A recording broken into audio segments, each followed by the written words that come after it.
In this short video, I'm going to give you some helpful hints on things not to do when you find visible mold on porous, non-solid surfaces.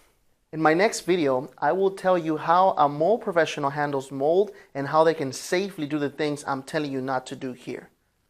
Solid surfaces like countertops or tiles won't have any water inside the materials because they aren't porous. So they can be wiped clean with a good quality disinfectant and mold spores are then removed. However, you will need to find out why the mold grew there in the first place and eliminate the cause. Could be condensation, could be a dripping leak, could be old food.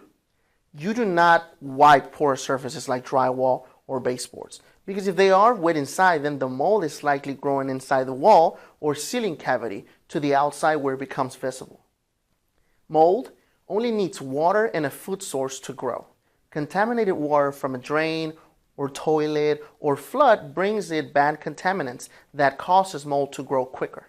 It needs professional removal very quickly. So cleaning the outside surfaces does nothing to remove the mold spores contamination from the inside a material or building cavity.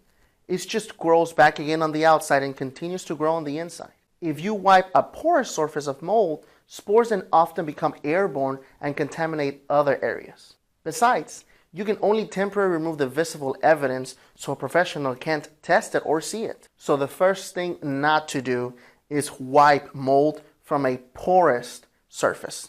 Second, do not run your AC or heating system to try and dry out the wet area that has visible mold. Registers should be closed off first. You are spraying the mold spores through the ducts to other rooms, and that's really bad. Third, never cut out an area with visible mold yourself or have a handyman cut it for you. If there is mold inside the wall or ceiling cavity, then those spores suddenly get released to contaminate your home. A professional will have steps to prevent contamination from spreading and will have protective equipment. Fourth, do not continue to stay or sleep in a room that has contaminated growth, because at the end, that's the air you are breathing. Many spores are harmless, but some are killers, and some people have bad reactions to mold. There isn't such a thing as safe mold when you see growing on a building.